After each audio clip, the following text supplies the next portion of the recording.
도표로 배우는 성경 24번째 시간으로 크리스마스와 부활절이라는 제목으로 함께 말씀을 나누도록 하겠습니다. 자, 우리는 도표를 계속 보고 있는데요. 예언을 우리가 계속 살펴보고 있습니다. 이미 다니엘서 살펴봤고 요한계시록도 상당 부분 살펴보았습니다. 모든 그 예언들이 예수님의 재림이라는 사건을 통해서 마친다라는 사실을 살펴봅니다. 과거의 역사가 성취된 것, 또 앞으로의 역사도 성취될 것, 예언을 통해 우리는 확인하고 있습니다. 오늘 우리가 배우는 것은 이제 다니엘서 7장의 작은 뿔, 요한계시록 13장의 첫 번째 짐승으로 대표된 이 로마 캐톨릭 교회가 진리가 아닌 여러 많은 것들을 교회 안에 가지고 들어왔고 그 흔적들이 대단히 많이 남아 있는데요. 지금 여러분들이 보시는 예언이라고 이야기하는 이 위에 내용 쭉 우리가 배웠어요. 그렇죠? 그 밑에 내용을 보면, 이 밑에 내용들을 보면 그 작은 뿔과 또는 이 요한계시록 13장에 나타난 적그리스도, 로마 캐톨릭 교회가 무엇을 교회 안에 가지고 들어왔는가, 우상 숭배의 흔적들을 말이죠. 그 목록들을 연대순으로 쭉 기록을 하고 있습니다. 연대순으로 말이죠. 사실은 이거 하나하나를 다 살펴보는 것도 꽤 중요한 의미가 있는데 다 살펴볼 시간은 없고 그 중에 중요한 것 세 가지를 우리가 살펴봅니다. 첫 번째는 토요일 안식일에서 일요일 주일로 바꾼 것. 그건 이미 우리가 여러 차례 살펴봤습니다. 오늘은 크리스마스와 부활절이 어떻게 이 교회 안에 들어오게 되었는지를 살펴보는 시간을 갖도록 하겠습니다. 그래서 여러분들이 이 도표를 자세히 보시면 여기 보이시죠? 동그라미 제가 해놨어요. 그래도 잘 안 보이지만, 그래도 글씨가 작아서 잘 안 보이지만 도표를 이렇게 자세하게 좀 살펴보면 로마 교회의 역사하고 정치적 배경, 밑에 교리의 형성이라고 있고 부활절, 크리스마스, 밑으로 더 내려오면 일요일 주의 날 이렇게 되어 있습니다. 일요일 주의 날로 바꾼 것을 우리가 이미 살펴봤고요. 오늘은 부활절과 크리스마스를 살펴봅니다. 예수님께서 탄생하신 이 크리스마스에 대한 기록은 성경에서 그 날짜를 찾아보기는 어렵습니다. 그러나 예수님께서 탄생하신 때가 어떤 배경 속에 있는지는 우리가 잘 알고 있죠. 천사가 나타나 빈들에서 양을 치던 목자들에게 너희를 위하여 구주가 나셨으니 라는 말씀으로 전달된 그 누가복음의 말씀을 우리가 잘 알고 있습니다. 그런데 이 목자들이 빈들이라는 것은 야외죠. 야외에서 양을 쳤다. 이것이 예수님이 탄생하신 때다라고 우리가 성경을 통해 알게 되는데 이 이스라엘 땅에 있는 이 지역의 기후는 4월부터 10월까지가 바깥에서 양을 칠 수 있는 기후입니다. 우리가 지금 살고 있는 곳의 기후가 다 조금씩 다르지 않습니까?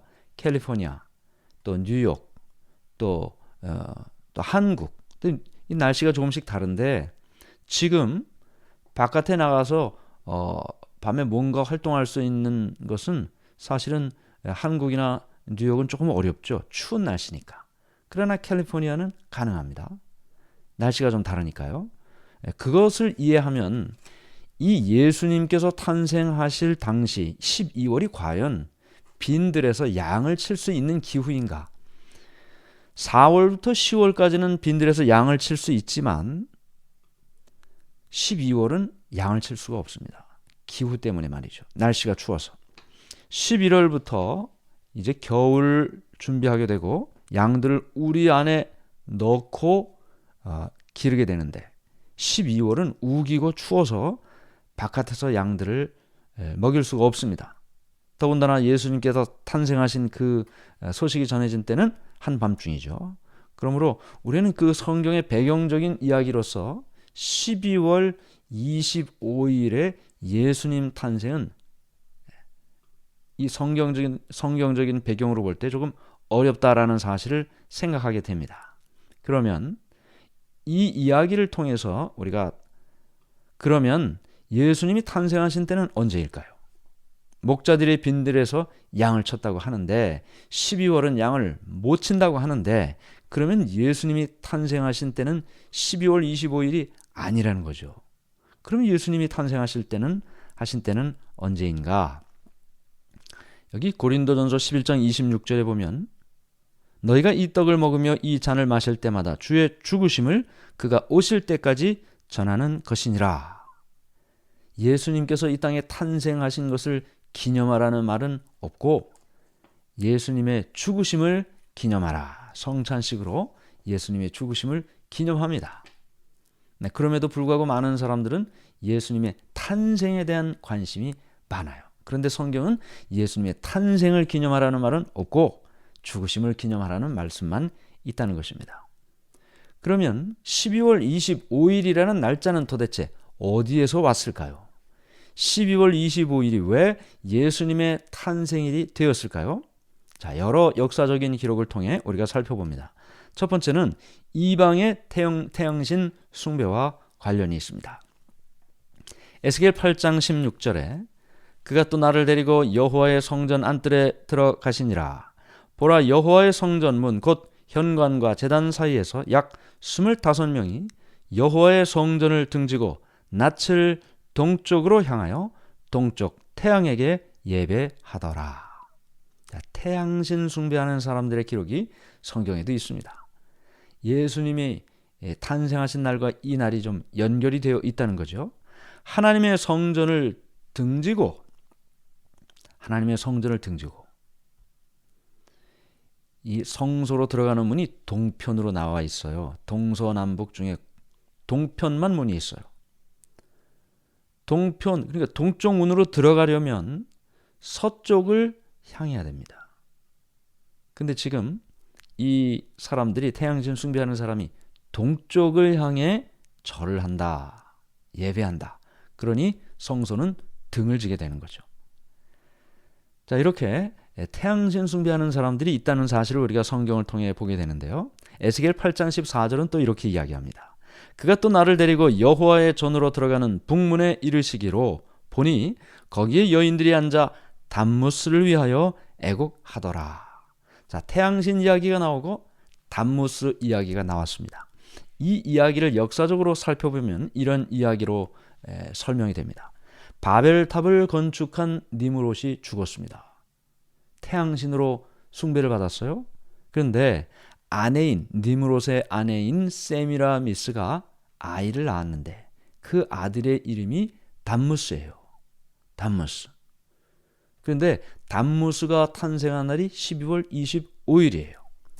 동지가 12월 22일 아닙니까? 동지는 태양의 길이가 가장 짧아진 때입니다. 그때 태양신이 죽었다고 생각했습니다. 동지가 지난 다음에 12월 25일 이제 해가 길어졌다는 말이죠. 길어지기 시작하는 것이죠. 해의 길이가. 담무스가 태어났다는 것은 죽은 니므롯이 부활한 것이라고 생각을 했습니다.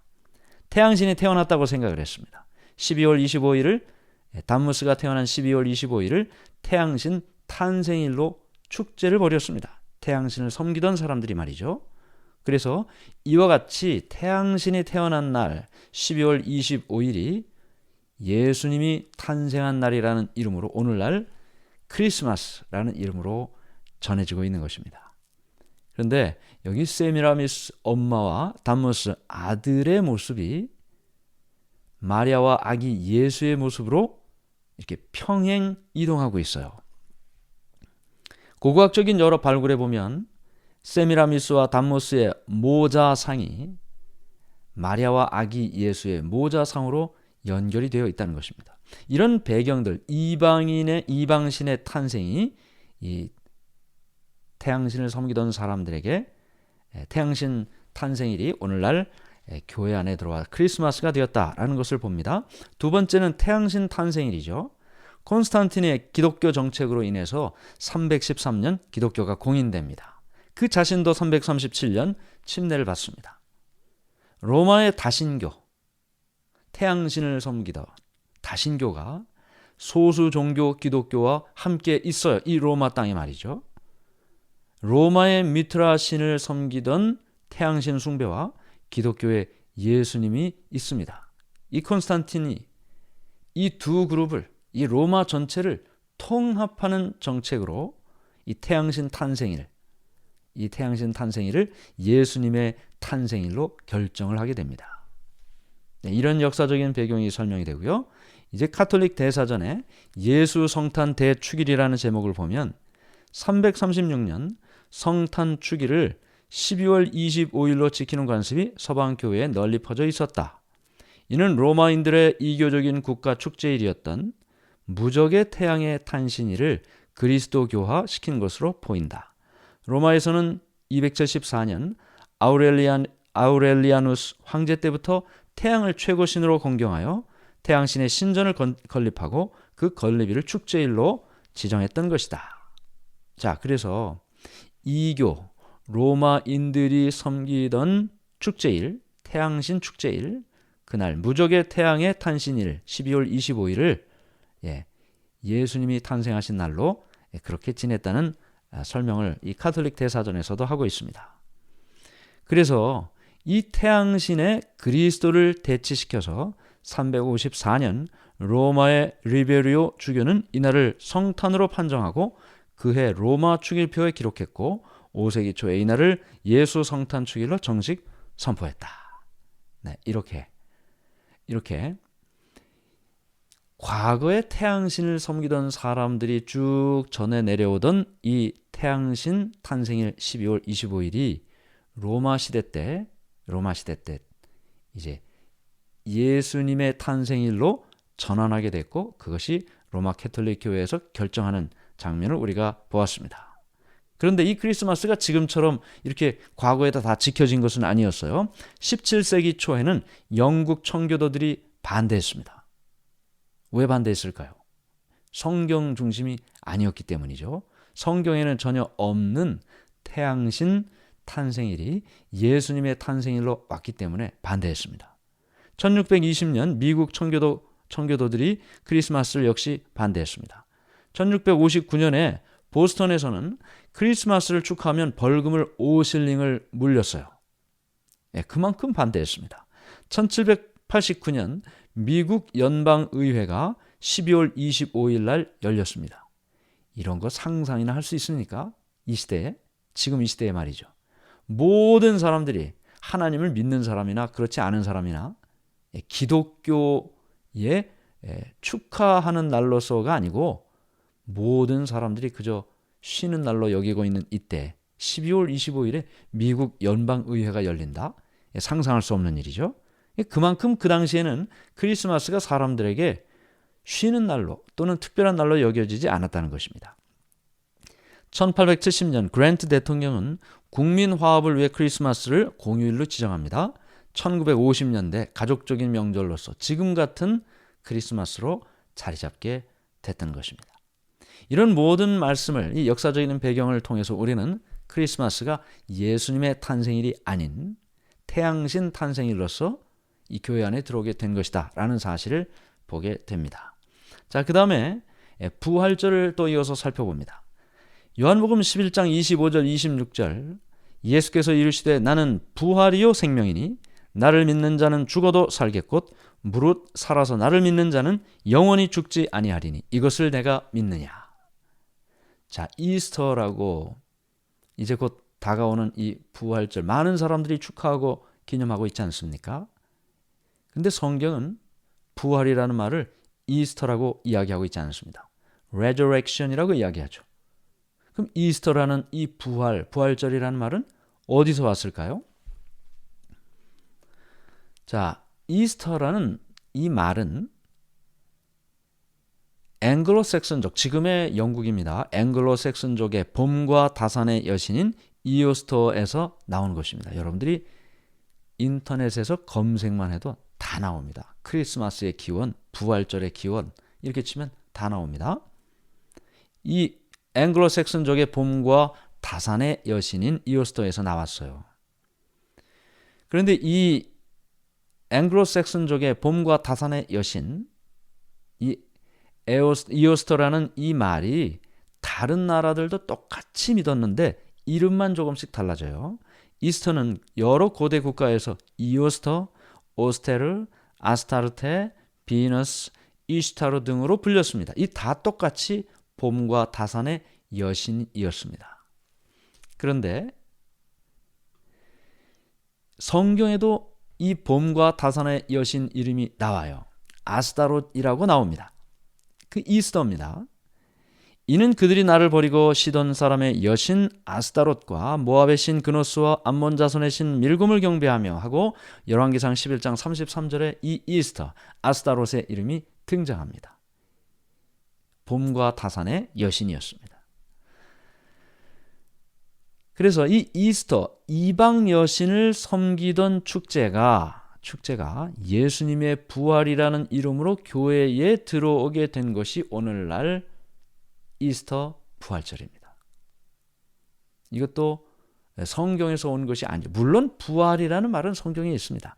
예수님의 탄생도 물론 성경에 있는 사건이고요. 그러나 지금 행해지고 있는 날짜나 이 관습은 성경에서 온 것이 아니고 이방 신을 섬기던 것에서 왔단 말이죠. 자, 우리가 부활절에 여러 일들이 있는데 부활절에 계란을 줍니다. 달걀을 줘요. 예수님께서 부활한 것을 상징한다고 이야기하는데 과연 달걀이 예수님의 부활과 관계가 있을까요? 여기 알렉산더 히슬롭이라는 사람이 쓴 두 개의 바벨론이라는 책에는 이렇게 기록되어 있습니다. 고대 바벨론인들이 어느 날 유프라테스 강 부근에 있다가 하늘에서 떨어진 거대한 달걀을 발견했다. 이것을 물고기들이 강 밖으로 굴려냈고 비둘기들이 품어 부화시켰다. 여기서 부화한 여신이 아스타르테다. 이스터다. 이스터 여신이 어디에서 나왔다고요? 계란에서, 달걀에서 나왔다. 달걀에서 나왔다라는 이 일 때문에 이스터 여신을 섬기던 사람들은 그 축제 때 달걀을 주고받았습니다. 그것이 그냥 그대로 교회 안에 들어왔을 뿐이죠. 그러므로 이 모든 일들이 예수님의 부활을 기념한다고 하지만 사실은 그것이 아니라는 것을 보게 됩니다. 예수님의 부활을 기념하는 것은 성경에 이렇게 기록되어 있습니다. 베드로전서 3장 21절 물은 예수 그리스도께서 부활하심으로 말미암아 이제 너희를 구원하는 편이 곧 침례라 이는 육체에 더러운 것을 제하여 버림이 아니요 하나님을 향한 선한 양심의 간군이라. 네, 그렇습니다. 예수님께서 부활하신 사건은 너무나 중대한 일입니다. 너무나 중요한 일입니다.